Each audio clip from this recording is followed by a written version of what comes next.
प्यारे बच्चों, आशीष सर की ऑनलाइन क्लास में आप सभी का एक बार फिर से स्वागत है। आज हम नेताजी का चश्मा पाठ है आप पढ़ चुके हैं, उसकी पुनरावृत्ति करने वाले हैं। वर्कशीट नंबर 46 इसको दिया है क्लास 10 तो सब्जेक्ट हिंदी। तो प्यारे बच्चों, यहाँ पर हम क्वेश्चन आंसर समझाना हमारा मकसद नहीं है, क्योंकि क्वेश्चन आंसर आप जैसे तैसे कर लोगे, लेकिन चैप्टर को समझना बहुत ज़्यादा ज़रूरी हो जाता है। पुनरावृत्ति में अगर आप पहले वर्कशीट आप नहीं समझ पाए, मुझसे नहीं पढ़ी आपने, तो यहाँ पर आप जरूर समझिए कि इस वर्कशीट में कहना क्या चाह रहे हैं। वीडियो को आगे बढ़ने से पहले लाइक कर दीजिए। लाइक करने में कोई भी कंजूसी नहीं छोड़ेंगे, क्योंकि आपका फ्री वाला लाइक हमारे लिए बहुत एक मोटिवेशन मिलता है, हमें अच्छा लगता है, आपका प्यार सपोर्ट मिलता है। तो चलिए यहाँ पर सबसे पहले आप थोड़ा सा इसको समझ लीजिए। इस कहानी में ये व्यंग्यात्मक शैली में एक मार्मिक मुद्दे को उठाया। मार्मिक यानी कि जो हमें अंदर तक हिला दे, जो समझने सोचने के लिए मजबूर कर दे।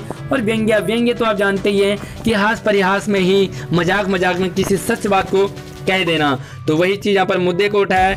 इस कहानी में हमें सोचने को मजबूर करती है ये कहानी कि देशभक्ति क्या है, देश क्या है। हमें देश के बारे में सोचने को मजबूर करती है। देशभक्ति क्या है और कौन कौन लोग इसमें योगदान देते हैं। आखिर देश बनता कैसे है। क्या देश एक बॉर्डर लाइन को ही देश कहते हैं, यानी कि भारत देश, भारत पाकिस्तान बॉर्डर, भारत बांग्लादेश बॉर्डर। तो देखो यहाँ पर देखो क्या मैं देश के लिए कर सकता हूँ या कर सकती हूँ। ये चीज़ आप समझें कि देश आखिर है क्या, देशभक्ति है क्या, देश के लिए कौन कौन योगदान देते हैं। और इतनी छोटी सी एज में, जितनी आपकी है 15-16 साल की, तो आपने अपने देश के लिए क्या योगदान दिया है, क्या आपने अपने देश के लिए किया है, क्या आप कर सकते हैं, अभी तक आपने क्या किया है। आदि प्रश्न हमें इस विषय में सोचने को मजबूर करते हैं, प्रेरित करते हैं। ये पाठ हमें हिलाएगा अंदर तक। पाठ की भूमिका में कहा गया है कि चारों ओर सीमाओं से घिरे भूभाग का नाम देश नहीं है। यानी कि बॉर्डर लाइन खींच दी तो बॉर्डर लाइन के अंदर जो है वो देश नहीं है। यानी कि बॉर्डर लाइन, जब हम सीमा एक बॉर्डर बना देते हैं तो वो से हम देश नहीं कहते हैं। आमतौर पर हम यही कहते हैं कि यहाँ से यहाँ हमारा देश है, यहाँ से यहाँ हमारा घर है, यहाँ से यहाँ हमारा स्कूल है और यहाँ से यहाँ हमारा स्टेट है। लेकिन क्या एक जगह को घेरने को हम देश कहेंगे या स्टेट कहेंगे। देश बनता है उसमें रहने वाले नागरिकों से। तो समझें कि देश आखिर बनता कैसे है।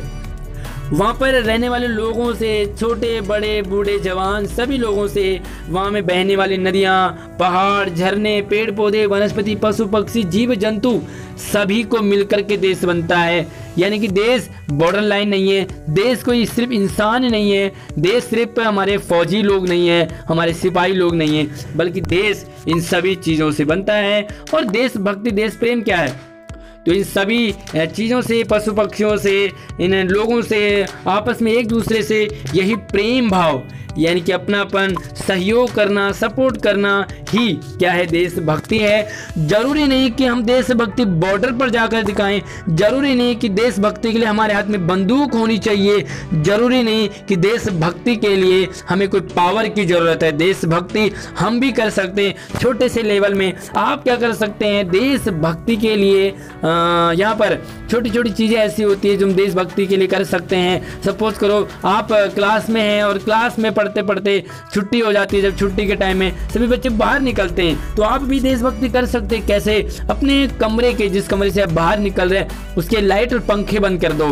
छोटा सा सहयोग हमारा भी देश के लिए बहुत बड़ा योगदान देता है। काफ़ी सारे बच्चे होते हैं वो डेस्क तोड़ देते हैं, पंखे तोड़ देते हैं, दरवाजे तोड़ देते हैं, ये सोच कर कि हमारा नहीं है। लेकिन क्या आपने सोचा कि वो डेस्क भी हमारा है, क्योंकि देश हमारा है। नेताजी का चश्मा कहानी, कैप्टन वाले की कहानी, इसमें उसके माध्यम से देश के करोड़ों नागरिकों का योगदान आपने देखा होगा। आजकल लॉकडाउन चल रहा है, लॉकडाउन में लोगों को खाने की बड़ी दिक्कत आई, काफ़ी सारे लोगों ने अपना योगदान दिया, वहाँ पर खाने की व्यवस्था कराई, सरकार ने तो कराई, लेकिन ऐसे लोग भी सामने आए। कोरोना काल में देखो काफ़ी सारे लोग हेल्प कर रहे हैं, मरीजों की सेवा कर रहे हैं, कोरोना सेंटर में सेवा कर रहे हैं। आपने देखा होगा नोटबंदी के समय भी काफ़ी सारे लोग परेशान हुए थे, तो ऐसी एजेंसियां, ऐसे लोग आए थे, उनका योगदान भी देशभक्ति है। इस देश के निर्माण में अपने अपने तरीके से सहयोग, छोटा सा हो बहुत बड़ा सा हो। आपके छुट्टी होते अपने कमरे की जो लाइट है, पंखे, वो बंद करना भी क्या है, देशभक्ति है। तो कहानी यह बताती है कि बड़े ही नहीं बल्कि छोटे बच्चे भी सहयोग कर सकते हैं। देश प्रेम देशभक्ति किसी में भी हो सकती है। पहला सवाल, नेताजी का चश्मा पाठ आपको किस विषय में सोचने को प्रेरित करती है? तो ऊपर आपने देखा कि वो कौन सा विषय है, क्या सोचने को मजबूर करती है। तो देखिए, नेताजी का चश्मा पाठ हमें बहुत कुछ सोचने को प्रेरित करती है। क्या? जैसे एक तरफ देश या देशभक्ति की भावना, तो दूसरी तरफ देश के लिए किसने कितना योगदान दिया, कौन कौन है सच्चे देश प्रेमी। इस देश के लिए हम यानी कि मैं स्वयं क्या कर सकता हूँ, क्या कर सकती हूँ, कर रही हूँ या कर रहा हूँ। मैं आजकल भी कुछ कर रहा हूँ। कोरोना काल में आपने भी बहुत कुछ किया होगा देश के लिए। कमेंट करके जरूर बताएं कि आपने क्या योगदान दिया। ये सब कुछ सोचने को हमें मजबूर करती है। दूसरा सवाल है कि देश किससे बनता है? आखिर देश है क्या चीज, देश बनता कैसे है? तो देखिए, बॉर्डर लाइन देश नहीं है, यानी कि निश्चित सीमा क्षेत्र या जगह होने का नाम ही देश नहीं होता। किसी जगह को बॉर्डर लाइन में बांधना देश नहीं होता, बल्कि देश बनता है देश में रहने वाले सभी बच्चे, बूढ़े, जवान लोगों से, वहाँ पर बहने वाली नदी, झरनों से, वहाँ के पहाड़ों से, खेत खलिहानों से, पेड़ पौधों, वनस्पतियों, पशु पक्षियों, यानी कि सभी के मिलने से जब सभी आपस में मिलता है तो ये बनता है एक देश। और यहाँ पर रहने वाले हैं देशवासी, तो उसमें जीव जंतु, सभी वनस्पति शामिल हैं। तो देखिए, आपके अनुसार, मेरे अनुसार नहीं बल्कि लेखक के अनुसार देशभक्ति क्या है? हम अभी तक देशभक्ति समझते थे बॉर्डर लाइन पर फौजी लोग, सिपाही लोग समझते रहे होंगे, लेकिन आज आपकी देशभक्ति की जो भावना है, देशभक्ति, उसको आपने बदल दिया होगा।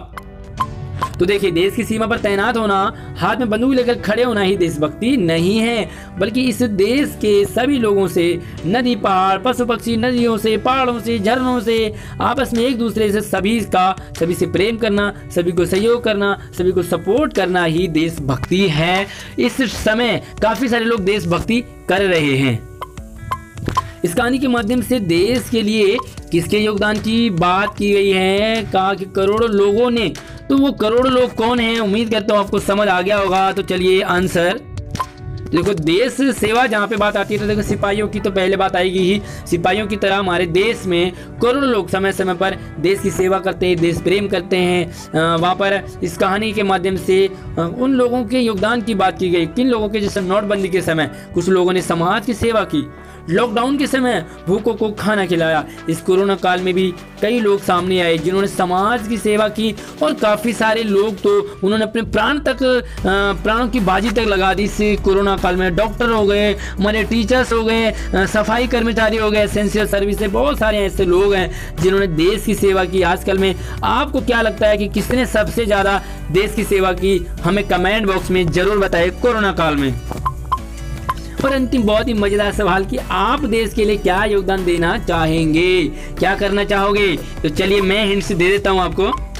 देखो, वैसे तो ये आपके अकॉर्डिंग है, लेकिन मैं आपको सिर्फ हिंट्स दे रहा हूँ कि स्कूल की छुट्टी होते समय स्कूल के सभी कमरों की लाइट पंखे बंद करना आप कर सकते हैं, करना चाहेंगे, आज के बाद जरूर करेंगे। सरकारी संपत्ति को किसी भी तरह से नुकसान न पहुँचाना। काफ़ी सारे लोग तोड़ देते हैं, डेस्क तोड़ देते हैं, पंखे तोड़ देते हैं, लाइट तोड़ देते हैं, ये सोच कर कि हमारा नहीं है, नहीं करेंगे। सरकारी संपत्ति को नुकसान होने से रोकेंगे, रोकने वालों को टोकेंगे जो ऐसे काम करते हैं, नुकसान पहुंचाएंगे। सरकारी नियमों और कानून का भी पालन करना एक तरह से देश सेवा हो सकती है, होगी। और सरकारी परिवहन व्यवस्था का सदुपयोग करते हुए हमेशा किराया लेना। काफ़ी सारे बच्चे ऐसे होते हैं, वो बस में चढ़ जाते हैं डीटीसी वगैरह में, और वो किराया उनको मतलब वो नहीं लेते सरकारी बस में, ये सोच कर कि हमें कौन सा पुलिस पकड़ने वाली है। तो आप देश सेवा जरूर करें, किराया लें, 2 रुपये 4 रुपये जो भी किराया लगता है छोटा सा, वो देश की सेवा ही है। तो वीडियो को लाइक करके अपने दोस्तों को शेयर करें। कोई भी डाउट हो तो कमेंट जरूर कर सकते हैं।